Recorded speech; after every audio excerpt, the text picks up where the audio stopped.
जो वक्ता साथी हैं और जो तमाम साथी इसमें शिरकत कर रहे हैं, सभी साथियों को माइक मेरा म्यूट कर। जोहार, जय भीम, लाल सलाम। जय हमने भीम। 240 मिनट कहा, मेरे ख्याल से गणित में कुछ गड़बड़ी हुई है। 3 घंटे का है तो 180 मिनट, जिसमें 30 मिनट हम लोग पार कर चुके हैं, तो लगभग और 140-50 मिनट हमारे पास है। हम कोशिश करेंगे कि 20-25 मिनट में, 20 मिनट में अपनी बात खत्म करें। तो आज बिरसा मुंडा के शहीद दिवस के मौके पर अरे छोड़िए। सबसे पहले जो बात हमें याद आती है कि हमारे आजादी के आंदोलन में, जब आजादी के आंदोलन के इतिहास को लेकर हम लोग चर्चा करते हैं तो अक्सर उस इतिहास में हम बिरसा मुंडा का नाम नहीं लेते, अक्सर उस इतिहास में हम अंबेडकर का नाम नहीं लेते, और उस इतिहास को हम सिर्फ एक खास ढंग से कांग्रेस पार्टी के इतिहास के रूप में या देश में कुछ बड़े ऊपर में कुछ आ गया है क्रांतिकारी आंदोलनों के इतिहास के रूप में ही याद रखते हैं। स्क्रीन पर। तो हमें लगता है कि सबसे पहली बात तो आज ये महसूस करने का है कि बिरसा मुंडा 25 साल से कम उम्र में शहीद हुए और भगत सिंह से करीब 31 साल पहले। तो एक तरह से भगत सिंह के वो पूर्वसूरी थे और पूरे देश में आजादी के आंदोलन के लिए, अंग्रेजों के राज को खत्म करने के लिए, एक नया समाज बनाने के लिए जिस बगावत की जरूरत थी, जिस जुझारू बड़े जन संघर्षों की जरूरत थी, तो उन संघर्षों को संगठित करने वाले, प्रेरित करने वाले पहले पीढ़ी के नेताओं में से थे। तो एक आजादी के आंदोलन के एक महानायक को आज हम याद कर रहे हैं, श्रद्धांजलि दे रहे हैं। हम याद कर रहे हैं इस देश में आदिवासी आंदोलन, आदिवासियों के जल जंगल जमीन, उनकी अस्मिता, आजादी, इस पूरे अधिकार के लिए जो लंबे समय से इस देश में आंदोलन चल रहे हैं, उस आंदोलन के एक जबरदस्त एक अध्याय, उसके एक बड़े नेता, उनको हम याद कर रहे हैं और जिसके बगैर हम हिंदुस्तान को समझ ही नहीं सकते। हम याद कर रहे हैं एक ऐसे नेता को जिनकी शहादत उस समय के शासक के हिसाब से कहिए तो वो शहादत नहीं कहेंगे, वो कहेंगे कि इनकी स्वाभाविक मृत्यु हुई थी, लेकिन मृत्यु जेल के अंदर हुई थी। तो जेल के अंदर मरने वाले, जेल के अंदर दमन झेलते हुए शहादत देने वाले बिरसा मुंडा थे। और जब हम इस बात को याद करते हैं तो हमारे सामने बिल्कुल जो आज की तस्वीर है, उसी तरह अंग्रेजों के तर्ज पर अब शासन चल रहा है और इस समय देश में न जाने कितने नौजवानों को, आदिवासियों को, किसानों को, बुद्धिजीवियों को, मजदूरों को जेल में बंद करके रखा गया है। दिल्ली दंगे में जिन लोगों को गिरफ्तार किया गया, दंगे का इल्जाम लगा करके, दरअसल वो हमारे देश के नागरिकता आंदोलन के कार्यकर्ता नेता हैं। वो तमाम लोग, चाहे उमर खालिद हो, देवांगना हो, नताशा हो, उन सबको हम याद कर रहे हैं जो आज जेल में बंद हैं। हम याद कर रहे हैं एल्गार परिषद मामले में, भीमा कोरेगांव के मामले में, तो देश के एक से एक मानवाधिकार आंदोलन के कार्यकर्ता, लेखक को जेल में बंद किया गया। आनंद तेलतुंबड़े से लेकर के फादर स्टैन स्वामी तक, गौतम नवलखा से लेकर सुधा भारद्वाज तक, उन तमाम लोगों को हम याद कर रहे हैं, उनकी रिहाई की मांग कर रहे हैं। हम याद कर रहे हैं, अभी हमने देखा कि मारुति के जो आंदोलन हुए थे, मारुति के मजदूर आंदोलन में करीब पिछले 10-11 साल से हमारे 1 दर्जन से ज्यादा मजदूर साथी जेल में बंद है और जिनमें से अभी एक साथी जो बड़े नेता थे, जियालाल जी, उनकी मौत हो गई है जेल के अंदर। एक दूसरे साथी को भी बिजली के करंट लगने से मौत हुई जेल के अंदर। इसी तरह बिहार में टाडा में जो हमारे साथी बंद थे, 14 साथी, जिनमें से 5 साथी की मौत जेल के अंदर हुई है। झारखंड में कल हमने देखा हमारे कॉमरेड बीएन सिंह इसी कोविड के दौर में पैरोल में थोड़ी देर के लिए बाहर आए हैं, लेकिन अभी भी कितने सारे साथी जेल के अंदर बंद हैं। इसीलिए हम कह रहे हैं कि आज इस समय तमाम ये आवाज उठनी चाहिए जो हमारे साथी इस देश में जन आंदोलन से जुड़े हुए हैं, लोकतंत्र के लिए, जनता के अधिकार के लिए लड़ने वाले जो साथी जिनको जेल में बंद करके रखा गया है, उन सभी राजनीतिक बंदियों की बिल्कुल तत्काल रिहाई होनी चाहिए। अगर कोई सरकार कहते हैं कि हम बिरसा मुंडा को श्रद्धांजलि देते हैं और आज के दौर के जो बिरसा मुंडा के उत्तराधिकारी है उनके रास्ते पर चलने वाले, अधिकार के लिए लड़ने वाले लोगों को जेल में बंद करके सड़ा के मारते हैं, तो मैं समझता हूं कि उनके बिरसा मुंडा के प्रति उनकी जो श्रद्धांजलि है वो सरासर झूठ है और उसमें कहीं कोई सच्चाई नहीं। तो अभी हम विषय पर आते हैं, महामारी और तानाशाही से जूझता भारत। और हम सब लोग ये महसूस कर रहे हैं कि ये महामारी और तानाशाही एक दूसरे को बढ़ावा देने वाली। महामारी को हम कह रहे हैं कि इस समय कोविड की दूसरी लहर है, तो कोविड 2, और इस देश में जो तानाशाही भी है, मोदी जी का राज, उसका भी एक तरीके से दूसरी पारी है, तो मोदी 2। तो कोविड 2 और मोदी 2 ये दोनों की एक जुगलबंदी देश में चल रही है और जो देश के लिए बहुत ही घातक साबित हो रही है। इस समय कोरोना काल में हम सबको ये महसूस हो रहा है कि हमने बहुत सारे लोगों को खो दिया है, बहुत जाने गई है देश में और जिसकी गिनती भी नहीं हो रही है। उन मौतों का कोई सम्मान नहीं है। सम्मान के साथ हम अपने लोगों को विदाई भी नहीं दे पा रहे हैं। तो ये जो मौतें हुई है, हम सबों को ये लग रहा है कि काश इस देश में अगर कोई ऐसी स्वास्थ्य व्यवस्था होती जो काम करती, जनता के लिए, आम लोगों के लिए काम करने वाली कोई स्वास्थ्य व्यवस्था अगर देश में होती और ऐसी सरकार होती, सरकारें होती, ऐसी राजनीति होती जहां जनता से सरोकार होता, जिंदगी से सरोकार होता, जनता को बचाने के लिए वो सरकार सोचती, तो शायद हम इतने लोगों को तब हमें खोना नहीं पड़ता, बहुत सारे लोगों को हम बचा लेते। इसीलिए आज अपने इन तमाम लोगों को याद करते हुए हमारे सामने जो सवाल है वो एक कारगर स्वास्थ्य व्यवस्था, स्वास्थ्य के अधिकार का है, जहां लोगों को इलाज मिल सके समय रहते हुए, और एक ऐसी राजनीतिक व्यवस्था, एक ऐसे इस देश के अंदर शासन और राज जहां जनता की बात हो, जनता की आवाज सुनी जाए और उनके अधिकारों का, उनकी अस्मिता का सम्मान हो। इस समय जो लोग मरे हमारे देश में, हम अगर कहेंगे कि कोविड से मरे हैं, लेकिन दरअसल हम देख रहे हैं कि वो इसलिए मरे हैं कि समय रहते कोई अस्पताल में एक बेड नहीं मिला, जिस समय जरूरत थी उस समय ऑक्सीजन नहीं मिला, वेंटिलेटर की जरूरत थी नहीं मिला, इंजेक्शन की जरूरत थी रेमडेसिविर का, वो नहीं मिला। तो दरअसल इसको हम कोविड को इसके लिए जिम्मेदार नहीं कह सकते। कोविड से जरूर संकट पैदा हुआ, लेकिन अगर कोई हेल्थ सिस्टम होता जनता के लिए काम करने वाला, तो लोगों को हम बचा पाते। और अगर हमारे देश में वाकई एक लोकशाही होती, तो इस समय हमारे सामने प्रायोरिटी ये होती कि हम कैसे ज्यादा से ज्यादा लोगों को बचा सकें। लेकिन हमारे देश में जो सत्ता है, अगर हम कोविड के पहले चरण से इसको देखें, पहली लहर से, कि सरकार की तो प्राथमिकता ये बिल्कुल नहीं रही। पहले लहर में हम सबको याद है कितने हल्के ढंग से सरकार ने इसको लिया, किस तरह से वो ट्रंप साहब आए, किस तरह से मध्य प्रदेश की सरकार गिराने का काम किया गया, और इस काम को पूरा करने के लिए एक तरह से खुली छूट थी।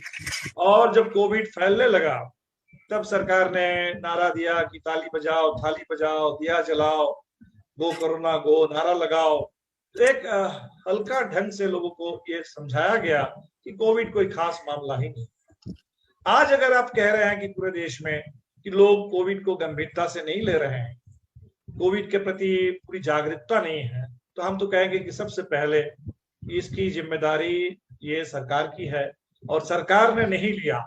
सरकार ने ही आज इस देश में बाबा रामदेव जैसे लोगों को बढ़ावा दिया, जो आज पूरे देश में बिल्कुल गलत सोच, अंधविश्वास और जो लोग बल्कि जूझ रहे हैं, लोगों की इलाज के लिए काम कर रहे हैं और सबसे ज्यादा जोखिम उठा रहे हैं हमारे देश के डॉक्टर, देश के तमाम वो आशा कर्मी, नर्सेस, इस पूरे स्वास्थ्य कर्मी, सबसे ज्यादा जिनकी जान गई है इस पूरे दौर में, तो उनके प्रति एक बिल्कुल असम्मान, एक अपमान बाबा रामदेव लगातार कर रहे हैं।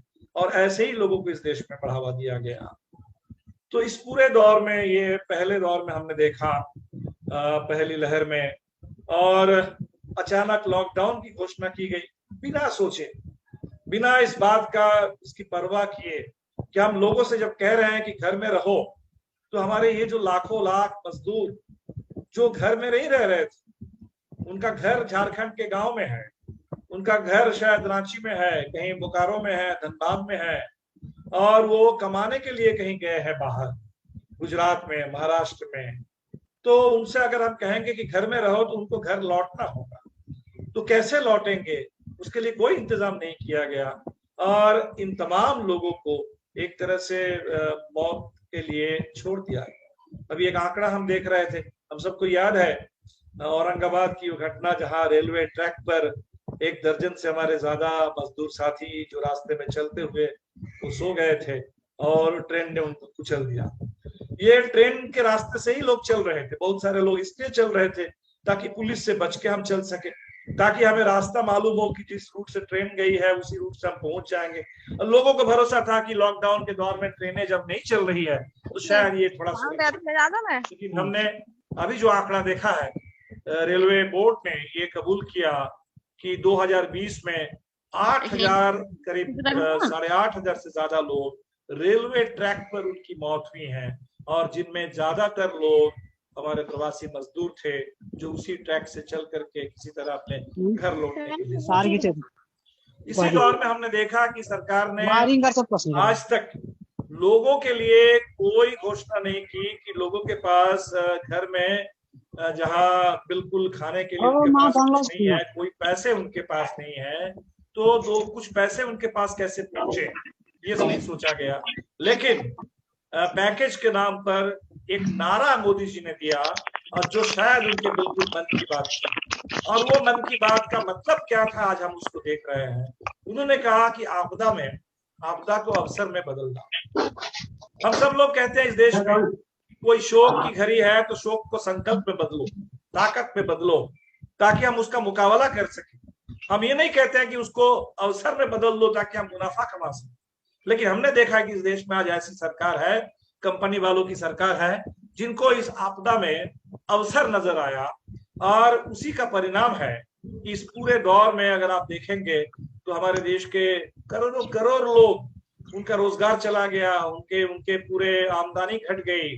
कितने लोग जो मध्यम वर्ग से गरीब में आ गए, जो थोड़ा मध्यम वर्ग के खाते पीते उसमें थे, वो निम्न मध्यम वर्ग में आ गए। कितने लोग बिल्कुल भुखमरी के कगार पर चले गए। लेकिन इसी दौर में हमारे अदानी साहब, वो दुनिया के सबसे टॉप धन कुबेरों में उनकी गिनती होने लगी। इसी दौर में अदानी, अंबानी, इस देश के बड़े जो धन कुबेर लोग हैं, उनकी संपत्ति में जबरदस्त इजाफा हो गया। ये मोदी जी के उस नीति का परिणाम है, उस नारे का ये अंजाम है जो कहा था उन्होंने कि आपदा में अवसर ढूंढो। फिर भी लोगों को ये इंतजार था कि चलो कम से कम एक कोई इलाज अगर शुरू हो जाएगा, कोई वैक्सीन निकल आएगा, तो लोगों को टीका मिल जाएगा, तो शायद हम इससे छुटकारा पा लेंगे। लेकिन इस दौर में, इस दूसरी लहर में हमें पता चल गया कि इसका भी सच्चाई क्या है। पिछले साल 15 अगस्त से चर्चा हो रही थी कि जल्दी से सबसे पहले हिंदुस्तान में लोगों को टीका मिलेगा। इस साल मार्च महीने के अंत में यूएनओ में हमारे एम्बेसडर बड़े गर्व के साथ कह रहे थे कि हमने अपने देश में जितने लोगों को टीका लगाया अभी तक, उससे ज्यादा टीका हमने दुनिया के देशों को सप्लाई किया। बड़े गर्व के साथ कह रहे थे कि हमने ज्यादा सप्लाई किया, बाहर एक्सपोर्ट किया है, जबकि हम निजे अपने देश में लोगों को इतना डिलीवर नहीं किया। और आज अचानक वो कहने लगे हैं कि देखो हमने तो इतने ज्यादा लोगों को टीका दिया। इस सरकार के झूठ को देखिए कि जब मौत की चर्चा होती है तो ये हमें प्रतिशत में आंकड़ा बताते हैं कि सबसे कम प्रतिशत मौत की दर हिंदुस्तान में है, कम प्रतिशत लोग यहाँ मरे हैं। वहां नहीं बताएंगे कि अभी देश में 4 लाख से ऊपर लोग मर गए हैं, और वहां नहीं बताएंगे कि दुनिया में चर्चा है कि 4 लाख का जो आंकड़ा है ये बेहद कम है, सच्चाई शायद इससे 10 गुना कम से कम होगा, जहां लोग कह रहे हैं कि 40 लाख 50 लाख का अंदाजा लगा रहे हैं, इतने लोग हिंदुस्तान में मर गए हैं। लेकिन वहां सरकार प्रतिशत की बात करती है। लेकिन जब वैक्सीन की चर्चा होगी, वो आपको नहीं बताएंगे कि अभी तक हिंदुस्तान में हमने 4% लोगों को भी वैक्सीन का 2 डोज हमने नहीं दिया, जबकि 5 महीने से टीकाकरण का काम चल रहा है। यहाँ आकर के वो आपको बताएंगे कि हम 25 करोड़ लोगों को 25 करोड़ वैक्सीन का डोज, जिसमें से फुल डोज मिला है अभी 4% से भी कम लोगों को, वहां आकर के वो डोज की बात करेंगे और कहेंगे कि हम इतने लोगों को दे दिए। जो मोदी जी ने अभी भाषण किया कि 18 साल से ऊपर वालों को अब केंद्र सरकार वैक्सीन मुहैया करेगी, तो शुरू से हम लोग मांग कर रहे हैं कि अगर जहां वैक्सीन एकमात्र इलाज है, तो वहां किसी देश के सामने एकमात्र नारा यही हो सकता है कि जल्द से जल्द ज्यादा से ज्यादा लोगों को टीका दो, यूनिवर्सल फ्री वैक्सीनेशन। और इसमें पैसा कमाने के बारे में मत सोचो, सरकार के पास फंड है, बजट है, और आपने तो पीएम केयर्स के नाम पर एक ऐसा खड़ा कर दिया फंड जिसके बारे में कुछ पता ही नहीं है, कितने पैसे है उसका कोई हिसाब नहीं है। तो बेहिसाब पैसे आपके पास है, इलेक्टोरल बॉन्ड में है, आपके पास पीएम केयर्स में है, आपके पास हर तरह से पैसे हैं, वो पैसा खर्च करिए इसके लिए। पैसा खर्च करके वैक्सीन देश में उत्पादन कीजिए, बाहर से खरीदिए, लेकिन इस बात की गारंटी कीजिए कि सभी लोगों को, ज्यादा से ज्यादा लोगों को तुरंत जल्द से जल्द वैक्सीन मिले। लेकिन अब जाकर के सरकार ने जो कहा कि हम देंगे 21 जून से देंगे, लेकिन उसमें भी मुझे तो लगता है कि सरकार ने दरअसल जो सही बात है, जिसको लोग जानना चाहते थे, उस बात को उन्होंने छुपा लिया। सवाल तो ये है कि झारखंड के तमाम लोगों को कब तक वैक्सीन मिलेगा, ये बताएं सरकार। बिहार के तमाम लोगों को कब तक वैक्सीन मिलेगा। ये फॉर्मूला बता देने से कि पहले हम 50% देने की बात कर रहे थे, अब हम स्टेट का जो 25% है वो भी हम करेंगे 75%। ये परसेंटेज लेके हम क्या करेंगे अगर हमारे पास ये जानकारी नहीं है, ये गारंटी नहीं है कि अगले 1 हफ्ते में, अगले 15 दिन के अंदर, अगले 1 महीने के अंदर हमारे तमाम लोगों को वैक्सीन मिलने जा रहा है, तब तो ये सारी बातें बेमानी है।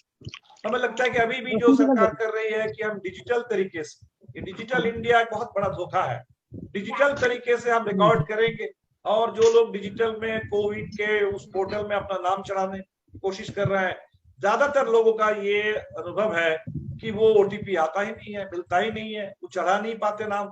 तो ये डिजिटल का चक्कर छोड़ो, फिजिकल की बात करो कि जिस तरह से आप लोगों को हम पोलियो का टीका देते हैं, बिल्कुल उसी तरह गांव गांव में पंचायतों को काम में लगा करके, कैंप लगा करके, घर घर जा करके लोगों को टीका दो।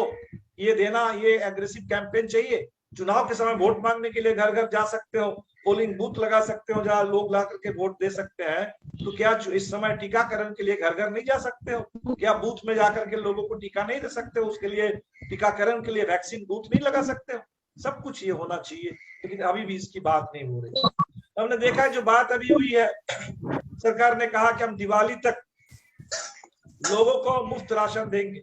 ये जो मुफ्त राशन की बात हो रही है, झारखंड लगातार आज भी भूख से मौतें होती है, झारखंड में बहुत शर्म की बात है।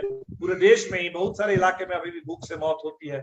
जरा देख लीजिए, आजकल जो राशन की बात होती है तो सिक्योरिटी की बात अब होना बंद हो गई, फूड सिक्योरिटी की बात नहीं हो रही है। आज पब्लिक डिस्ट्रीब्यूशन सिस्टम, सबको कैसे पब्लिक डिस्ट्रीब्यूशन सिस्टम के तहत खाने पीने का मिल जाए, उसकी बात नहीं हो रही है। बात मिनिमम की हो रही है। मिनिमम क्या है? वो मिनिमम है, वो कह रहे हैं कि हम 5 किलो चावल या गेहूं देंगे और 1 किलो चना देंगे। हमने जब पूछा बहुत सारे लोगों से, क्या 1 किलो चना मिल रहा है लोगों को बिहार में, तो लोगों ने कहा कि बिल्कुल नहीं मिल रहा है। पता नहीं झारखंड का क्या तजुर्बा है, आप तो बेहतर बता पाएंगे। तो क्या हम जो लोगों की जिंदगी का सवाल है, एक ग्रामीण गरीब के परिवार, किसी आदिवासी परिवार को, किसी खेत मजदूर परिवार को, किसी छोटे किसान के परिवार को, किसी मजदूर जहां घर से पलायन किए हुए हैं या जिनके घर में कोई रोजगार नहीं है, ऐसे किसी मेहनतकश परिवार को हम इतना कह करके छुट्टी पालेंगे कि हर आदमी को हम 5 किलो बस आपको चावल देंगे, गेहूं देंगे? क्या दाल की जरूरत नहीं है?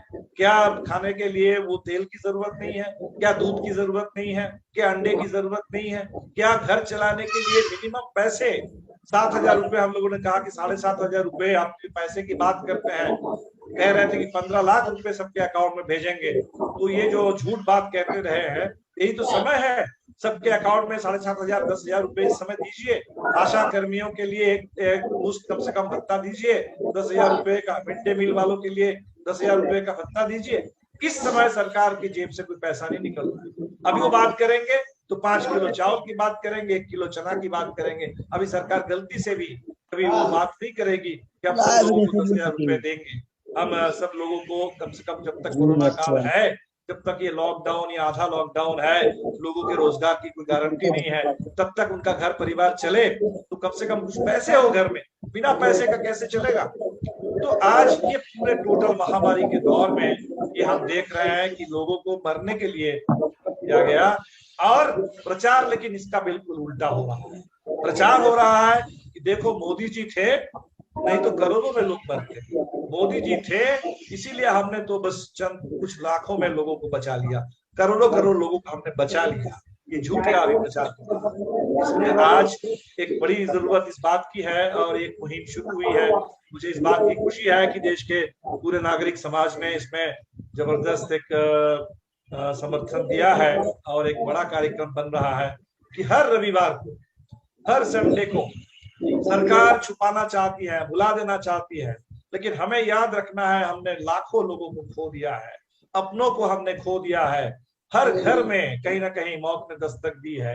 हर जगह, हर पार्टी में, हर संगठन में, हर आंदोलन में, हर गांव में, हर पंचायत में, हर मोहल्ले में, हर मजदूर की बस्ती में, हर कारखाने में हमको पता है कि कितने लोग हमसे अलग हो गए हैं इस दौर में। तो उन लोगों को याद रखना कि हमारा काम है, हमारा फर्ज है।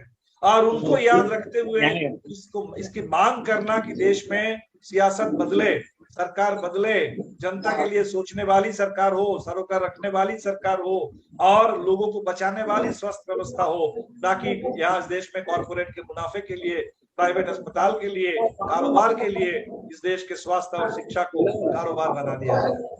तो ये काम पिछले संडे से हमने शुरू किया।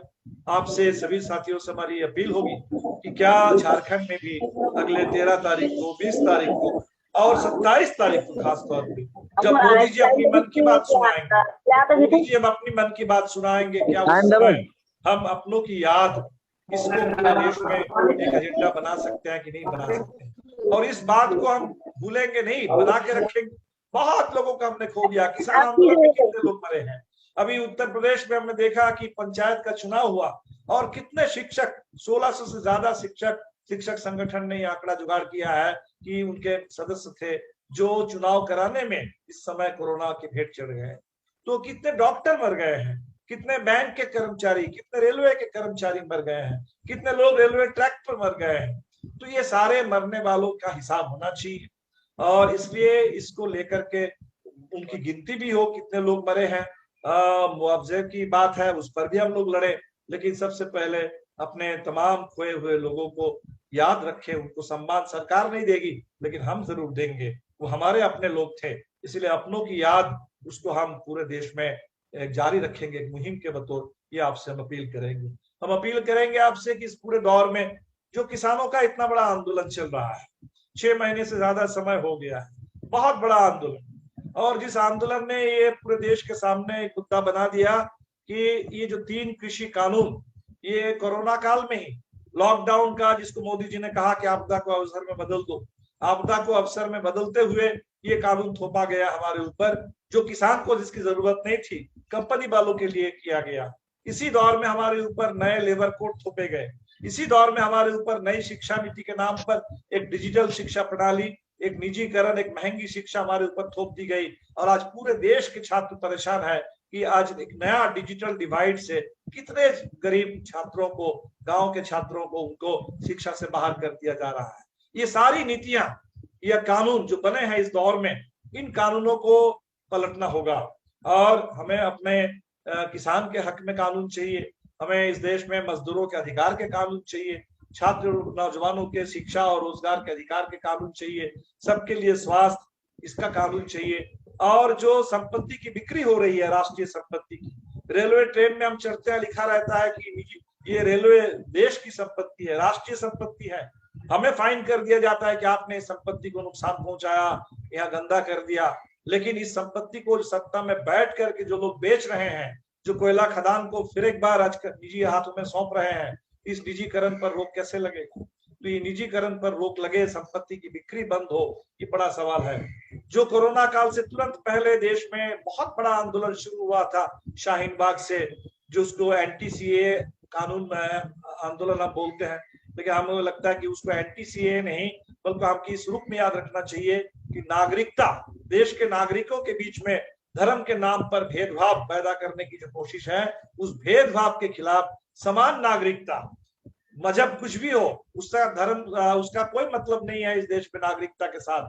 तो हम सबकी जो साझी नागरिकता है, समान नागरिकता है, उसमें कोई भेदभाव ना हो, इसके लिए जो इतना बड़ा आंदोलन खड़ा हुआ था, उस आंदोलन को भी एक तरह से उनके लोगों को जेल में डाल करके उसको लागू करने की कोशिश हो रही है। इसलिए जरूरत इस बात की है वो तमाम मुद्दे जो हमारे सामने हैं, उन मुद्दों को लेकर के हम आंदोलनों को जारी रखें और लॉकडाउन के दौर में भी जारी रखें, इस पूरे डिजिटल तरीके से भी जारी रखें, और जैसे ही हमारे सामने मौका आएगा कि हम फिर से आंदोलन कर पाएंगे, जुलूस प्रदर्शन कर पाएंगे, हम उस काम को करेंगे।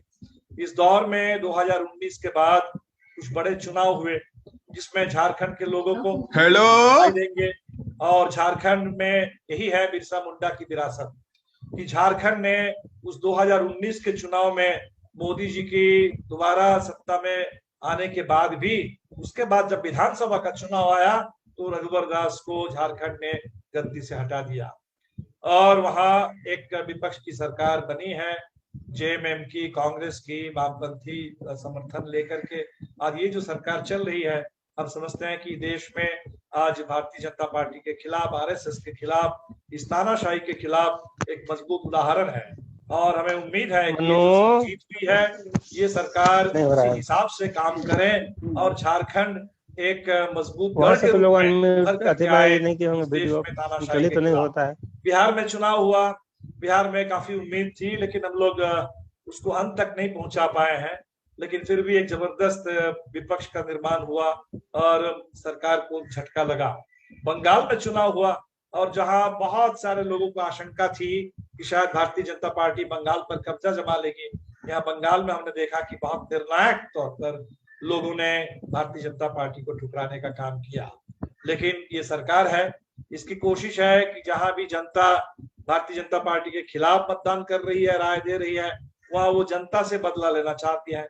बंगाल में जनता से बदला लेने की पूरी मुहिम चल रही है। बंगाल के जो मुख्य सेक्रेटरी थे, चीफ सेक्रेटरी, मुख्य सचिव, उनको डिजास्टर मैनेजमेंट कानून के तहत उनसे जवाब मांगा गया है। और आज उत्तर प्रदेश से खबर आई है कि उत्तर प्रदेश में जोगी जी ने जिस पांडे जी को वहां अपने चीफ सेक्रेटरी के बतौर चुना था, आज वो उत्तर प्रदेश के पूर्व मुख्य सचिव अब चुनाव आयोग में चले गए। इसका मतलब है कि उत्तर प्रदेश का चुनाव वैसे लोगों के देखरेख में, और न सिर्फ उत्तर प्रदेश का चुनाव बल्कि 2024 का चुनाव भी ऐसे ही चुनाव आयोग के देखरेख में होने वाला है, जो भारतीय जनता पार्टी के लिए काम करने वाले लोग रहे हैं। तो ये पूरे नौकरशाही पर दखलंदाजी के जरिए ये लोग कोशिश कर रहे हैं। इसलिए जरूरत इस बात की है कि हम लोग एक इस सरकार के खिलाफ इस मुहिम को तेज करें, चुनाव में भी, चुनाव के बाहर भी। बंगाल के चुनाव में हमने ये देखा, ये जो निर्णय आ पाया, जनता का इतना बड़ा जनादेश जो आ पाया, एक जबरदस्त माहौल बना था कि भाजपा को एक भी वोट नहीं, भाजपा के लिए 1 इंच भी जमीन नहीं। और इस माहौल को बनाने में वहाँ किसान, वहाँ के मजदूर, छात्र, नौजवान, सब लोग मिलकर के, बुद्धिजीवी सब मिलकर के इस माहौल को बना रहे थे। जो लोग तृणमूल कांग्रेस के समर्थक नहीं है, इन लोगों ने भी ये माहौल बनाया और भारतीय जनता पार्टी को रोकने के लिए कहीं बहुत सारे लोगों ने टीएमसी को वोट दिया, और टीएमसी का वोट हमने देखा कि 48% तक पहुंच गया। तो अगले चुनाव में भी अलग अलग राज्य में अलग अलग स्थिति है, लेकिन ये माहौल बनाना बहुत जरूरी है। तो झारखंड इसी तरह के एक लंबे आंदोलन का प्रदेश है। झारखंड आंदोलन बहुत लंबा आंदोलन रहा है। उससे पहले बिरसा मुंडा की इतनी बड़ी जबरदस्त विरासत, ये क्रांतिकारी विरासत हमारे पास है। इसी विरासत को लेकर के आज एक तानाशाही के खिलाफ इस महामारी के दौर में एक कारगर मुहिम जो लगातार चले, जो सबको अपने साथ जोड़ ले, और जो एक निर्णायक जनता के अंदर संकल्प पैदा करे कि 2024 के चुनाव में बिल्कुल झारखंड से भारतीय जनता पार्टी को बिल्कुल, क्योंकि 19 में हमने देखा कि 19 में बीजेपी की ही लहर चली झारखंड में, वो विधानसभा चुनाव में आकर के उसको एक हद तक हम लोग रोक पाए, लेकिन 24 में ऐसा बिल्कुल नहीं होना चाहिए। 24 के चुनाव में भारतीय जनता पार्टी को बिल्कुल, भारतीय जनता पार्टी को, आरएसएस को झारखंड से हमें किनारे करना होगा और एक करारी शिकस्त देनी होगी। ये काम अभी से माहौल बनाना है और जो राज्य में जो जनता का जनादेश था, अभी जो सरकार है वो इस जनादेश का सम्मान करते हुए इसी दिशा में काम करे। इसके लिए भी मेरे ख्याल से दबाव बनाना जरूरी है, चाहे वो टीका का मामला हो, वो मजदूरों के अधिकार का मामला हो, वो राशन का मामला हो, झारखंड के जेलों में जो हमारे साथी बंद है उनकी रिहाई की मांग हो, उनके अधिकार के मांग हो। झारखंड में भी जगह जगह बहुत सारे सांप्रदायिक हिंसा हमले, उसकी रिपोर्ट आ रही है। आपके ब्यूरोक्रेसी के अंदर भी ऐसी चीजें काम कर रही हैं, तो चाहे वो आदिवासियों के खिलाफ हो, वो अकलियत के खिलाफ हो, वो मानवाधिकार के खिलाफ, ऐसा कोई भी रुझान दिखेगा तो इसके खिलाफ जम करके हमें दबाव बनाना होगा और सरकार जनादेश की भावना के सम्मान करते हुए इसी अनुरूप काम करे और पूरा झारखंड राज्य एक मजबूत, बिहार, झारखंड, बंगाल, ये सारे राज्य पूर्वांचल में अगर मजबूत एक गढ़ के रूप में काम करे तो 2022 में हम उत्तर प्रदेश को भी बदल पाएंगे और 24 में पूरे हिंदुस्तान को निजात दिला पाएंगे। इसी उम्मीद के साथ आज के इस आयोजन के लिए तमाम साथियों को मैं फिर एक बार बधाई देता हूं और ये पूरा भरोसा है कि हम सब लोग मिलजुल करके इस मुहिम को चलाएंगे आगे और एक निर्णायक जीत की ओर इसको आगे ले जाएंगे। बहुत बहुत शुक्रिया सभी साथियों को। जोहार, जय भीम, लाल साहब। धन्यवाद।